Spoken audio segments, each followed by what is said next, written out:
Good afternoon students, स्वागत है आपका आज की मैथ्स की क्लास में। आज हम पढ़ने वाले हैं ग्राफ का पार्ट 3। ठीक है, हम लोगों ने ग्राफ चैप्टर शुरू किया हुआ है। इससे पहले के 2 लेक्चर्स आपने नहीं देखे तो उनको भी अटेंड कर लेंगे। ठीक है, चलिए शुरू करते हैं। मैंने आपके स्क्रीन पर कुछ डेटा लगा के रखे हुए हैं, जानकारी दी गई है। यहाँ पे क्या है, आपका जो समय है और दिन का जो तापमान है वो नोट किया गया है। ठीक है, अलग अलग समय पे अलग अलग तापमान नोट किया गया है, सुबह 6 बजे से लेकर 12 बजे तक। ठीक है, यानी कि एएम में पूर्वाहन। ठीक, और दोपहर में, ठीक है, मतलब 1 बजे से लेकर शाम 6 बजे तक, यानी कि पीएम, यानी कि अपराह्न। ठीक है, अपराह्न। तो आपके पास ये समय है और उसके अकॉर्डिंग तापमान है। सुबह 6 बजे आपका तापमान 23 है, 7 बजे 25 है, उसी प्रकार 10 बजे 31 है, 1 बजे 37.5 है। उसके बाद आपका पीक टेम्परेचर यानी कि सबसे अधिक टेम्परेचर कितना आ रहा है, 39 डिग्री सेल्सियस दोपहर 3 बजे। ठीक है, उसके बाद आप देखोगे टेम्परेचर फिर गिर रहा है, 4 बजे, 5 बजे, 6 बजे 37.5 से लेकर 30 तक गिरावट हो रही है। ठीक है, तो टेम्परेचर सुबह बढ़ रहा है, दोपहर में यानी कि 3 बजे पीक पर जा रहा है, और उसके बाद शाम को 6 बजे तक फिर वापस कम हो रहा है। तो ये टेम्परेचर का आपका रेंज दिया हुआ है, वैल्यूज़ दी गई हैं। ठीक है, आपको क्या करना है, इन टेम्परेचर को आपको किस में प्लॉट करना है, ग्राफ में प्लॉट करना है। ठीक है, तो बहुत सिंपल है, कुछ नहीं करना है इसमें भी, सिर्फ ग्राफ में आपको प्लॉट करना है। तो देख लेते हैं। सबसे पहले आप देखो टेम्परेचर का मिनिमम वैल्यू क्या है और मैक्सिमम वैल्यू क्या है। न्यूनतम मान क्या है तापमान का, देखो 23, इससे छोटा कुछ है क्या, नहीं, 23 डिग्री सेल्सियस। और मैक्सिमम वैल्यू कितनी है आपकी, 39। ठीक है, तो मिनिमम वैल्यू 23, मैक्सिमम वैल्यू 39 है ना। तो ये हो गया आपका रेंज, आपका टेम्परेचर इसके और इसके बीच में रहेगा। तो इससे आपको क्या फ़र्क पड़ेगा, आपको बस इतना पता चलेगा कि टेम्परेचर आप जिस भी एक्सिस पर लोगे, जिस भी अक्ष पर लोगे, आपको 1 से लेकर 22 तक की वैल्यू प्लॉट करने की ज़रूरत नहीं है। समझ रहे हो, 1 से लेकर 22 तक की वैल्यू प्लॉट करने की ज़रूरत नहीं है। तो उसमें हमको डिसाइड करना पड़ेगा कि हमको क्या मिनिमम वैल्यू लेनी है और क्या मैक्सिमम वैल्यू लेनी है। लेकिन आपको शुरुआत की वैल्यू 1 डिग्री, 2 डिग्री, 3 डिग्री ये सब प्लॉट करने की ज़रूरत नहीं है। ठीक है, तो ये आपका मिनिमम और मैक्सिमम से डिसाइड हो जाएगा। और दूसरा क्या है, टेम्परेचर के साथ आपका टाइम भी दिया हुआ है। ठीक है, टाइम की एक मिनिमम वैल्यू है, एक मैक्सिमम वैल्यू है, यानी कि एक न्यूनतम मान है और एक अधिकतम मान है। तो न्यूनतम मान क्या है, शाम 6 बजे, और फिर अधिकतम मान क्या है आपका, सुबह 6 बजे, और अधिकतम मान क्या है, शाम 6 बजे। ठीक है, तो ये अलग अलग वैल्यूज़ है टाइम की। तो हम लोग क्या करेंगे, इन दोनों को प्लॉट करेंगे। तो अब इसके बाद आपको ये डिसाइड करना होता है कि आप किस एक्सिस पर कौन सी वैल्यू लोगे, कौन सी एक्सिस पर कौन सी वैल्यू लोगे। आपको मैंने बताया था, एक एक अनाश्रित अक्ष है और एक आश्रित अक्ष है। ठीक है, एक है अनाश्रित और दूसरा है आश्रित। तो आश्रित वाले में आप वो लेते हो जो अनाश्रित पे डिपेंड करता है। समझ रहे हो, यानी कि डिपेंडेंट वाला वेरिएबल आप किस पे प्लॉट करोगे, वाई एक्सिस पे प्लॉट करते हो, और इंडिपेंडेंट वाला किस पे प्लॉट करते हो, एक्स एक्सिस पे प्लॉट करते हो। तो यहाँ पे कौन सी वैल्यू इंडिपेंडेंट है, देखो कौन सी वैल्यू इंडिपेंडेंट है जो कि चलती जाएगी, अब उसकी उसको दूसरी वैल्यू से कोई मतलब नहीं है। मतलब अगर आप, मैं बोलूँ ये समय आप देख रहे हो, ये टाइम जो है आपका, टाइम को कोई फ़र्क पड़ता है क्या टेम्परेचर से, नहीं। ठीक है, टेम्परेचर कुछ भी हो, टाइम अपने हिसाब से चलता जाएगा, 6 बजेगा, 7 बजेगा, 8 बजेगा, इसी प्रकार से शाम तक समय बदलता रहेगा। तो आपका टाइम जो है किस में आ जाएगा, यानी कि समय आपका आ जाएगा अनाश्रित में, और आपका आश्रित में क्या आ जाएगा, तापमान आ जाएगा। ठीक है, टेम्परेचर। ठीक, तो एक जगह टाइम है, दूसरी जगह टेम्परेचर है। तो चलिए इनका ग्राफ प्लॉट करते हैं। इसके लिए मैं आपका क्या करूँगा, एक्स और वाई प्लेन, एक कार्तीय तल बनाऊंगा, उसमें मैं वैल्यूज़ को प्लॉट करना चालू करूँगा। चलिए आगे बढ़ते हैं। तो जैसा कि मैंने आपको बताया था कि अगर कुछ वैल्यूज़ आपको प्लॉट नहीं करनी होती है तो उनको हमको एक्सिस पर भी लेने की आवश्यकता नहीं है।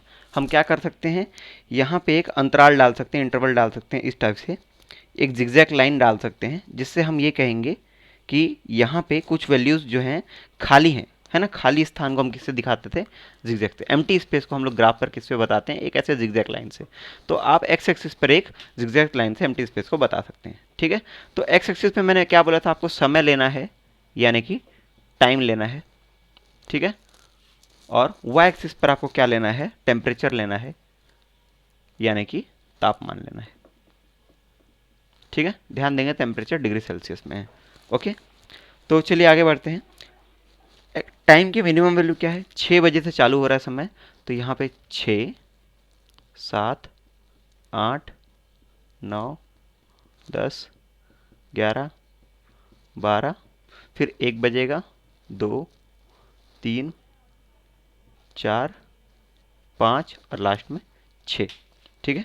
ध्यान देंगे यहाँ पे ये जो 1 बज रहा है ना, 1, इससे पहले का क्या है आपका, यहाँ तक AM है, ठीक है। और ये इधर का क्या है, PM है, ठीक है।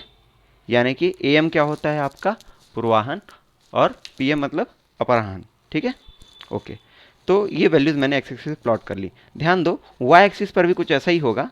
एक बच्चे ने मुझसे डाउट भी पूछा था कि सर वाई एक्सिस पे आपने जिगजैग लाइन क्यों नहीं बनाई थी। बिल्कुल बना सकते हैं, ठीक है, कोई दिक्कत नहीं है। ये जिगजैग लाइन आप वाई पर भी बना सकते हैं अगर वाई का स्पेस खाली है तो, ठीक है। तो ये आपने बना दिया इस टाइप से। तो अब वाई एक्सिस में वैल्यूज प्लॉट कर लो। टेम्परेचर मिनिमम कितना था आपका, 23 था, है ना, और मैक्सिमम कितना था, 30 था।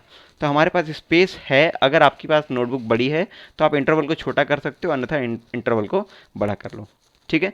तो मैं क्या कर लेता हूँ, इंटरवल को कितना कर लूँ, 3 3 के हिसाब से ले लेता हूँ। चलो, तो मिनिमम वैल्यूज़ मैं लूँगा 21, फिर आ जाएगा आपका 24, फिर आ जाएगा 27, 30, 33, 36, 39, ठीक है।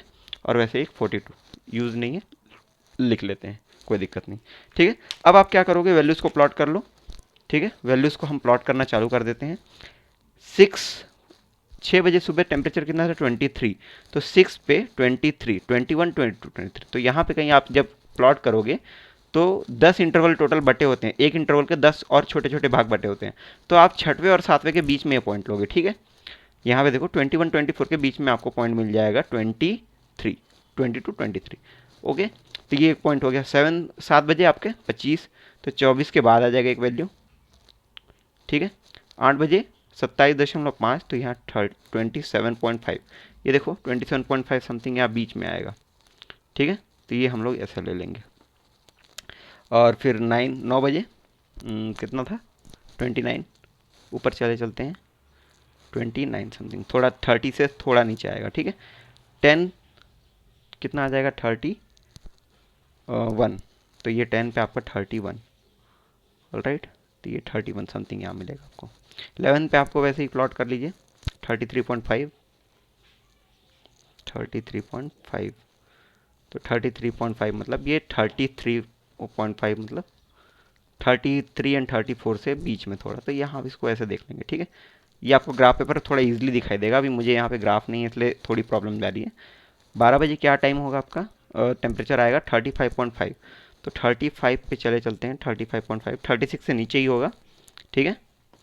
तो 12 बजे, और उसके बाद आपका आएगा 1 बजे 37.5, 37.5 समथिंग, 36 के बाद 37 और इसका 0.5, और फिर क्या आ जाएगा आपकी वैल्यू, 1 के बाद 2 बजे कितना, 38.5, 38.5, 39 से थोड़ा नीचे, ठीक है, ओके। और उसके बाद क्या आएगा, 3 बजे 39, 39 की वैल्यू ले लो, और फिर आपका आएगा 4 बजे 37.5, वापस आ जाएंगे, तो ये 37.5 फिर वैसे नीचे मिलेगा आपको 4 बजे, ठीक है। और फाइनली फिर 5 बजे 34 आ जाएगा यहाँ कहीं नीचे, ये आपका 33 है, 34 समथिंग ऐसे आप यहाँ कहीं आ जाएगा, 5 बजे 34, और उसके बाद लास्ट में 30, तो 6 बजे आपकी वैल्यू आ जाएगी 30 पे, ठीक। तो ये यहाँ कहीं प्लॉट होगा। तो इस टाइप से सारी वैल्यूज़ को आप क्या कर सकते हो, मिला लो सीधी जैसे भी है, फ्री हैंड से मिलाएंगे या एक एक पॉइंट को जोड़ते जाएंगे, ठीक है। तो ये आपको इस प्रकार से मिलेगा, है ना। आप कोऑर्डिनेट्स लिख लीजिए, कोई दिक्कत नहीं है। 6 पे कितना था, 23, और 7 पे 25, और फिर 8 पे 27.5, 9 पे 29, 10 पे 31, 11 पे, 33.5, 12 पे, 35.5, ठीक है। और वैसे ही 13 पे, 13 सॉरी 1 आएगा, 1 बजे आपका आ जाएगा 37.5। और यहाँ पे इस पॉइंट की वैल्यू क्या है, यहाँ लिख देता हूँ, 2 बजे 38.5, और यहाँ 3 बजे 39, 4, 37.5, फाइनली 5 की वैल्यू आ जाएगी आपकी 34, और 6 की वैल्यू 30, ठीक है। तो सारे पॉइंट्स देख लो। अगर आपको पॉइंट्स लिखने में थोड़ा कंजेस्टेड होता है, ठीक है, तो आप लोग क्या कर सकते हैं, अगर आपके ग्राफ पेपर में कभी भी पॉइंट देखो, अगर डायरेक्टली मैच हो जाते हैं वैल्यूज़, है ना, मतलब जो मोटी मोटी लाइनें बनी होती हैं गैप वाली, उससे डायरेक्टली मैच कर रहे हैं, तो ज़रूरी नहीं होता कि हम कोऑर्डिनेट्स लिखें। लेकिन कभी कभी जो लाइन्स आपकी बीच बीच में होंगी कहीं कहीं पे, है ना, जो आपको मेंशन करना पड़ता है, जैसे यहाँ 9 और 10 के बीच में समथिंग 9.6 हो, तो आपको ऐसे ले जाकर दिखाना पड़ेगा, तो आपको कोऑर्डिनेट लिखने पड़ते हैं, ठीक है। तो कोऑर्डिनेट कब लिखना पड़ेगा, निर्देशांक कब लिखना पड़ेगा, ज़्यादा करके आपको कोशिश करनी, अगर कम वैल्यूज़ हैं तो आप लिख लीजिए, अगर ज़्यादा वैल्यूज़ हैं तो कोऑर्डिनेट लिखने की आवश्यकता नहीं है, ठीक है। बस आप क्या है, जो बीच बीच की इंटरमीडिएट वैल्यूज़ हैं उनको मैच करवाएंगे, है ना, वो बेहतर होता है। तो आप उसको अपने हिसाब से, अपने विवेक से डिसीजन ले सकते हैं कि कब कोऑर्डिनेट लिखना है, कब कोऑर्डिनेट नहीं लिखना है। ओके, तो ये हो गया ग्राफ। और उसके बाद आपको एक स्केलिंग यहाँ पे लिख लेनी है। स्केलिंग में एक्स एक्सिस में क्या लिया है हम लोगों ने, समय लिया है। समय क्या है, एक यूनिट बराबर 1 घंटा, यानी कि 1 आवर, ठीक है। और वैसे ही वाई एक्सिस में 1 यूनिट बराबर 3 डिग्री सेल्सियस, ठीक है। 1 यूनिट बराबर हमने कितना लिया, 3 डिग्री सेल्सियस को लिया हुआ है, तो ये आप मेंशन कर लेंगे। तो ये हो गया आपका एक सॉल्यूशन। आगे बढ़ते हैं, क्वेश्चन नंबर 3 देखते हैं एक्सरसाइज से। क्या दिया हुआ है, मूलधन 300 रुपये पर 5% वार्षिक ब्याज दर से 1, 2, 3, 4 एवं 5, ठीक है, वर्ष के लिए साधारण ब्याज निम्न सारणी में प्रदर्शित है, ठीक है। आपके सामने एक क्वेश्चन दिया हुआ है जिसमें बोल रहा है कि मूलधन यानी कि आपका प्रिंसिपल कितना है, 300 रुपीज़ का है, और इंटरेस्ट रेट क्या है, 5% एनुअल इंटरेस्ट रेट है। किस टाइप का इंटरेस्ट रेट है, सिंपल इंटरेस्ट रेट है, ऑलराइट।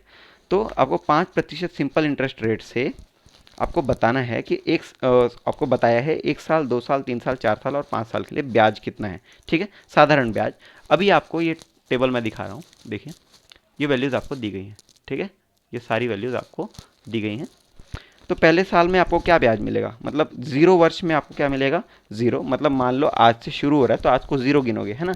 आज से जब 1 साल पूरा हो जाएगा तो उसको पहला वर्ष गिनेंगे, तो पहले वर्ष पे आपको 1 साल पे कितना ब्याज मिलेगा, 15 रुपये, दूसरे वर्ष पे 30 रुपये, तीसरे वर्ष पे 45, चौथे वर्ष पे 60 और पाँचवें वर्ष पे 75। तो ये आपको इंटरेस्ट मिल रहा है ना। कब मिल रहा है, एक एक साल पूरा होने के इंटरवल पे, ठीक है। तो आपके सामने ये डेटा हो गया। ये सारणी को आपको क्या करना है, ग्राफ पेपर पे प्लॉट करना है। बहुत ही सिंपल क्वेश्चन है, कुछ नहीं करना, सिर्फ एक्स वाई प्लेन बनाइए और इस वैल्यूज़ को प्लॉट कर दीजिए, ठीक है ना। चलिए आगे बढ़ते हैं, ठीक। तो देखिए एक एक्स वाई प्लेन मैंने बना लिया है और वैल्यूज़ को प्लॉट करते हैं। सबसे पहले 0, 0 दिया होगा, ओके। उसके बाद बोल रहा है पहले साल में 15 रुपये ब्याज, तो first year, second year, third year, fourth year, fifth year, ठीक है। और कुछ है क्या, नहीं। तो first year, second year, third year, fourth year, fifth year. यहाँ पे आप एक्स एक्सिस पे फिर से क्या ले रहे हो, टाइम को ले रहे हो।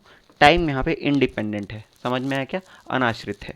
उसी प्रकार से इंटरेस्ट जो आपका अमाउंट है, इंटरेस्ट जो आपको मिल रहा है, इंटरेस्ट कितना है, इन रुपीज़ है, ये साफ बात है, इन रुपीज़, रुपयों में है। इंटरेस्ट आपको कितना मिल रहा है हर साल, 0 वर्ष पे 0, फिर आपको दिया हुआ है 15, 30, 45, 60 और 75। तो आप देखोगे कि नियत दर से बढ़ रहा है, कांस्टेंट रेट से ये बढ़ रहा है, ठीक है। तो कोई दिक्कत नहीं है, जो इंटरवल इसमें दिया उसी इंटरवल के हिसाब से हम ले लेते हैं। तो पहले वर्ष में 15 ब्याज मिलेगा, दूसरे वर्ष में 30, फिर 45, 60 एंड 75, ठीक है। तो ये हो गया एक्स और वाई एक्सिस पे प्लॉट। चलिए अब इसको प्लॉटिंग करते हैं। 0 वर्ष पे 0, है ना, मतलब जब आपका आज से मान लो ब्याज देना चालू हो रहा है, तो आज कुछ ब्याज देना पड़ेगा क्या, आज तो पहला दिन है, तो कुछ नहीं, तो 0 पे 0 मिल जाएगा। 1 पे 15, 2 पे 30, 3 पे 45, 4 पे 60 एंड 5 पे 75, ठीक है। बहुत ईजी क्वेश्चन है, कुछ नहीं है इसमें, सीधी लाइन बन जाएगी। है ना। ये एक सीधी लाइन बन जाएगी। वैल्यूज लिख लेते हैं। 1 पे 15, 2 पे 30, 3 पे 45, 4 पे 60 एंड 5 पे कितना 75। ठीक है, तो ये हो गया आपका प्लॉट एक्स और वाई एक्सिस पे जो आपको दिया गया था। किसके किसके बीच में है? Time versus interest. ठीक है, ये क्या है? टाइम वर्सेस इंटरेस्ट, यानी कि समय विरुद्ध ब्याज का ग्राफ है ना। ओके, और आप यहाँ पे स्केलिंग लिख सकते हो। एक्स एक्सिस पे स्केलिंग क्या आ जाएगी? एक इकाई बराबर, एक यूनिट बराबर कितना है? आपने क्या लिया है? 1 ईयर लिया है। ठीक है, और वाई एक्सिस पे एक यूनिट बराबर 15 रुपीज़ लिए हैं। ठीक है, 15 रुपए। ओके, तो ये हो गया आपका स्केलिंग, ये आपका ग्राफ बन जाएगा। अच्छा, मुझे ये बताओ, अगर इस क्वेश्चन को मैं ऐसे ना देकर ऐसा बोलता, आपसे कहता मैं कि 300 रुपये हैं, 5% प्रति वर्ष मिल रहा है। ठीक है, 5% प्रति वर्ष आपको ब्याज मिल रहा है। तो 5 वर्षों पे जो ब्याज आपको मिलेगा, 5 वर्षों पे जो ब्याज आपको मिलेगा उसका आप ग्राफ बनाइए। ठीक है, सवाल को डायरेक्टली टेबल सारणी ना दे करके ऐसे भी पूछ सकता है कि 300 रुपये का, ठीक है, 300 रुपये का 5% प्रति वर्ष के हिसाब से 5 वर्षों के लिए जो ब्याज आएगा उसका आप एक आलेख बनाइए, एक टेबल बनाइए। तो कभी भी आपको ऐसा पूछ दे, टेबल ना देकर कि डायरेक्टली क्वेश्चन पूछे कि 300 रुपये हैं, 600 रुपये हैं, 1000 रुपये हैं, इस पर प्रति महीने इतना आ रहा है या प्रति वर्ष इतना आ रहा है, तो इसके लिए एक ग्राफ बनाइए, एक आलेख बनाइए, तो आपको कोई दिक्कत नहीं आनी चाहिए। ठीक है, ऐसे ही बनेगा, इसी तरह से बनेगा। आपको बस क्या करना होगा, जो डाटा आपको बोल रहा है, जो सवाल में बोल रहा है, आप उसके लिए एक टेबल पहले बना लीजिए। ठीक है, जब आपको बोलेगा तो आप एक टेबल बना लीजिए। मान लीजिए अगर इसी सवाल में 300% के 5% की जगह 10% कह देता, 10% पर ईयर, तो भाई 0 ईयर में क्या होता? 0। फर्स्ट ईयर में कितना आ जाता? 10% के हिसाब से 30 रुपये। सेकेंड ईयर में 10% के हिसाब से कितना आएगा? 60 रुपये। थर्ड ईयर में कितना हो जाएगा? 90 रुपीज़। फोर्थ ईयर में कितना हो जाएगा? अब ये आपका 120 रुपीज़, और फिफ्थ ईयर में फाइनली 150 रुपीज़। ठीक है, तो कभी भी आपको बोलता है 300 रुपीज़ का 10% पर ईयर के हिसाब से 5 सालों के लिए ग्राफ बनाइए, तो आपका ऐसा बनेगा। ठीक है, कोई दिक्कत नहीं होनी चाहिए। ऐसे आप भी कोई भी सवाल किसी भी टाइप से पूछिए, आप बना सकते हो, है ना। चलिए आगे बढ़ते हैं। हाँ, एक इंपॉर्टेंट कॉन्सेप्ट आप देख लेते हैं। ठीक है, अभी मैंने आपके सामने ये क्वेश्चन सॉल्व किया है, मैंने कुछ वैल्यूज़ लिखी हुई हैं इसकी। ठीक है, तो आप देखो, पहला वैल्यू है 115, 230, 345 और 460। तो मैं क्या करता हूँ, इसको मान लेता हूँ x1 y1, ये हो जाएगा आपका x2 y2, फिर ये x3 y3। ठीक है, और वैसे ही लास्ट में ये वैल्यू आ जाएगी x4 y4। अगर मैं ऐसा करूं तो मैं आपसे कह सकता हूं कि चलिए इसकी ढलान निकालते हैं, ढाल निकालते हैं, स्लोप। स्लोप आपको निकालना आता है, यानी कि ढाल आपको निकालनी आती है। क्या होता है? y2 minus Y one upon में x2 माइनस x1। तो देखो y2 और y1 क्या है? 30 और 15। तो 30 माइनस 15 बटे में x2 माइनस x1 यानी कि 2 माइनस 1, तो ये आ गया 15 बटे 1, 15 बटे 1। ठीक है, तो ये आपका हो गया ढाल यानी कि स्लोप। ठीक है, अभी मैं आपको बोलूँ इसी लाइन पे दूसरे पॉइंट्स के लिए, ये पहला ये दूसरा पॉइंट था, मान लो दूसरा और तीसरा पॉइंट ले लेता हूँ मैं, तो स्लोप निकालना है आपको, ढाल फिर से निकालनी है। क्या निकलेगा? y3 माइनस y2 अपॉन में y3 माइनस y2 अपॉन में x3 माइनस x2। क्या हो जाएगा? y3 का वैल्यू 45 माइनस 30, 45 माइनस 30 और अपॉन में 3 माइनस 2। देख लो फिर से, 15/1 ही आ रहा है ना। स्लोप फिर से क्या आ गया? ढाल फिर से आ गया 15/1। ओके, एक अटेम्प्ट और करके देखते हैं, एक बार फिर से बना के देखते हैं क्या आता है। ठीक, मान लो मैं आपको बोलूँ स्लोप फिर से निकालिए, लेकिन इस बार तीसरे चौथे पॉइंट को लेकर निकालिए, तो आप बोल सकते हो y4 माइनस y3 अपॉन में y2 x4 माइनस x3। ठीक है, तो y4 की वैल्यू क्या है? 60, y3 की वैल्यू क्या है? 45 बटे में 4 माइनस कितना आएगा? x4 कितना है? 4 माइनस 3। ये फिर से आ गया 15/1। तो आप देखोगे कि हर जगह पे, चाहे आप पहले दूसरे पॉइंट लो, दूसरा तीसरा लो, तीसरा चौथा लो, आपको क्या मिल रहा था, ढाल एक ही मिल रही है, स्लोप एक ही मिल रहा है। इसका मतलब क्या है, ये एक स्ट्रेट लाइन है। ये कैसी लाइन है, ये एक स्ट्रेट लाइन है या नहीं है? अगर स्लोप एक ही है, स्लोप चेंज नहीं हो रहा, तो ये लाइन कैसी लाइन होगी, ये एक स्ट्रेट लाइन होगी। कोई डाउट है? नहीं होना चाहिए। तो मैं यहाँ पे आपको क्या बताना चाह रहा हूँ, जब भी कोई स्ट्रेट लाइन आती है, उसका किसी भी 2 पॉइंट आप ले लो, उसका स्लोप क्या आता है, वही का वही आता है। नोट डाउन कर लेंगे आप लोग वीडियो पॉज करके, अगर नहीं किया तो। ठीक है, तो मैं कह रहा था आपको स्लोप एक ही आती है, और ये चीज़ हम लोगों ने पिछले चैप्टर में भी पढ़ा था। ठीक है, तो हम इससे क्या निष्कर्ष निकाल सकते हैं, अगर किसी भी ग्राफ में, यानी कि आलेख में आपका y2 माइनस y1 अपॉन में x2 माइनस x1, या यूँ कहूँ कि y3 माइनस y2 अपॉन में x3 माइनस x2, या यूँ कहूँ कि y4 माइनस y3 अपॉन में x4 माइनस x3, या यूँ कहूँ, ये dot dot dot dot dot कितने तक जा रहा है, yn minus yn minus 1 upon में xn माइनस xn माइनस 1। देख लो, ये मैंने यहाँ पे सबस्क्रिप्ट में लिखा हुआ है, नीचे में लिखा हुआ है। ठीक है, आप इसको कैलकुलेशन में मत ले जाना, ये समझ लो x के नीचे उसका नाम है, x का पोजीशन है। जैसे ये y4 था, y3 था, मतलब क्या, चौथा वाला y, तीसरा वाला y, वैसे ये क्या पोजीशन बता रहा है, nवा वाला x, और यहाँ पे xn माइनस 1 वाला n-1 वाला x। समझ में आया क्या? तो ये क्या कह सकते हैं, y2 माइनस y1 लो अपॉन x2 माइनस x1 लो, चाहे y3 माइनस y2 लो अपॉन x3 माइनस x2 लो।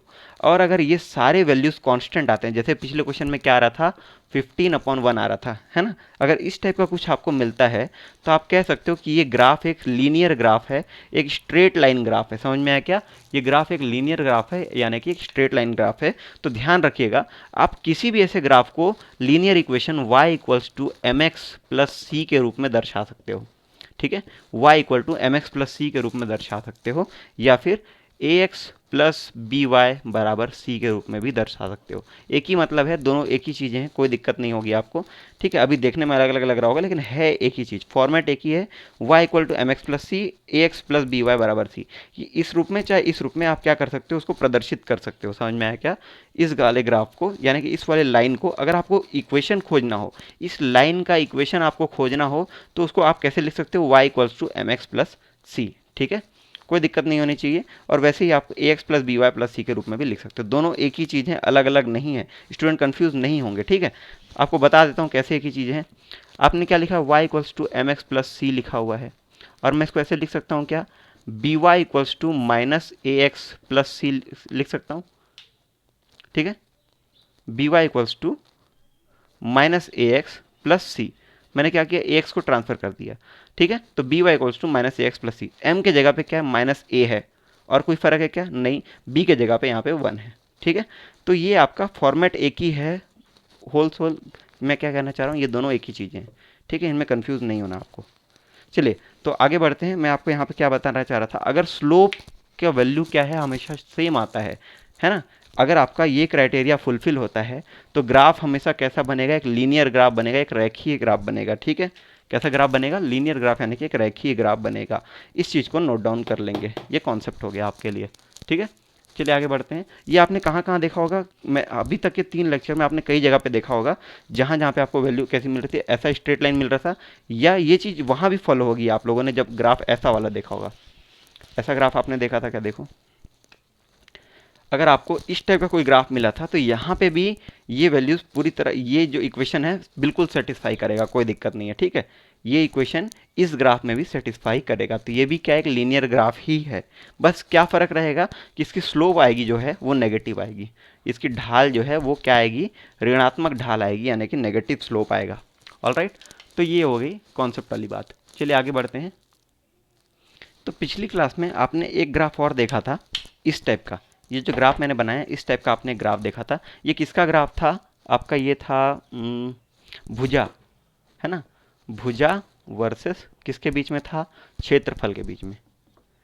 ठीक है, किसका, एक वर्ग का, एक वर्ग की भुजा और उसके क्षेत्रफल के मध्य जब आप एक ग्राफ प्लॉट करोगे तो ऐसा ग्राफ बनता है, मैंने आपको पिछली क्लास में बताया था। ठीक है, भुजा यानी कि साइड वर्सेस एरिया। ठीक है, किसका? एक स्क्वायर का। ध्यान दो, ये एक स्क्वायर के लिए ग्राफ बनाया मैंने। तो कुछ पॉइंट्स मैंने आपके सामने प्लॉट किए हैं, 2, 4, 3, 9, 4, 16 एंड 5, 25। ठीक है, तो अब मैं क्या करता हूँ, इसको वही कर लेता हूँ जो पिछली बार किया था मैंने। x1 y1 मान लो, x2 y2 मान लो, x3 y3 मान लो, और इसको मान लो x4 y4। ठीक है, अब चलिए इसका स्लोप निकाल कर देखते हैं, ढाल निकाल कर देखते हैं। तो अगर पॉइंट 1 एट पॉइंट 1, अगर आप पॉइंट 1 पे क्या करो, स्लोप निकालो, तो क्या आ जाएगा आपका y2 माइनस y1 अपॉन में x2 माइनस x1। y2 कितना है? 9 है। y1 कितना है? 4 है। x2 कितना है? 3 है और माइनस 2। तो ये आ गया 5/1। ठीक है, 9 माइनस 4 कितना होता है? 5। तो ये आ जाएगा 5/1 पहला। एट पॉइंट 2, अगर आप दूसरे बिंदु पर देखो, एट पॉइंट 2 स्लोप आप निकालो, यानी कि ढाल निकालो, तो क्या आ जाएगा फिर से? y3 माइनस y2 अपॉन में x3 माइनस x2। y3 कितना है? 16। y1 y2 कितना है? 9 और बटे में क्या आ जाएगा? 4 माइनस 3। ठीक है, तो 16 माइनस 9 कितना होता है? 7/1। ठीक, ओके। एक और बार ट्राई करते हैं, स्लोप लेते हैं कहाँ का, ढाल लेते हैं कहाँ का? 0.3 का। ठीक है, 0.3 कितना है आपका? y4, सॉरी 0.4 का ना, सॉरी 1 2, ये होगा 0.2 और ये होगा 0.3 और ये होगा 0.4। ठीक है, तो 0.4 पे क्या हो जाएगा? y4 माइनस y3 अपॉन में x4 माइनस x3। तो y4 की वैल्यू क्या है देख लो, 25 माइनस 16 अपॉन में x4 की वैल्यू कितनी है? 5 माइनस 4। तो ये आ गया कितना आपका? 25 माइनस 16 कितना होता है? 9/1। ठीक है, तो अब आपको मैं क्या दिखाना चाह रहा था, यहाँ पर देखो, यहाँ पर देखो, पहला स्लोप आया 5/1, दूसरा स्लोप आया 7/1, तीसरा स्लोप आया 9/1। मतलब यहाँ पे ढाल बदल रही है ना, यहाँ पे स्लोप बदल रहा है हर जगह पे। इसका मतलब क्या होता है, जब भी स्लोप चेंज होता है वो ग्राफ क्या है? एक लीनियर, एक रेखीय ग्राफ नहीं है। समझ में आया क्या? एक स्ट्रेट लाइन ग्राफ नहीं है वो, एक स्ट्रेट लाइन ग्राफ नहीं है। इसका मतलब क्या है? वो एक कर्व में होगा या एक ऐसा पैटर्न फॉलो कर रहा होगा जो कि लाइन पे, लाइन को फॉलो नहीं करता। ठीक है, एक स्ट्रेट लाइन को फॉलो नहीं करता। तो कभी भी आपको यहाँ पे क्या निष्कर्ष निकाल सकते हैं आप? देखो, मैं कहूँ आपको कि y2 minus y1 upon x2 minus x1 not equal to y3 minus y2 upon में x3 माइनस x2। ये भी not equal to y4 minus y3 upon में x4 minus x3 not equal to similarly following xn, वो sorry yn minus yn minus 1 upon में xn minus xn minus 1। ठीक है, अगर ये इस पैटर्न को फॉलो करता है जहाँ पे कोई भी स्लोप एक दूसरे के बराबर नहीं आ रहा है, ठीक है, या एक दो स्लोप आपस में बराबर आ रहे हो लेकिन तीसरा चौथा स्लोप बराबर नहीं आ रहा है, ठीक है, तो वैसे केस में क्या होता है? ये एक स्ट्रेट लाइन ग्राफ नहीं बनेगा। ठीक है, ये एक स्ट्रेट लाइन ग्राफ नहीं बनेगा, ये किसी ना किसी कर्व के फॉर्मेट में है या जिगजैग फॉर्मेट में है, ऐसा कुछ हम लोग कह सकते हैं। ठीक है, तो आई होप आपको ये आज का लेक्चर अच्छा लगा होगा, आज का सेशन अच्छा लगा होगा। कोई भी डाउट हो तो मुझे बताएं। ठीक है, थैंक यू।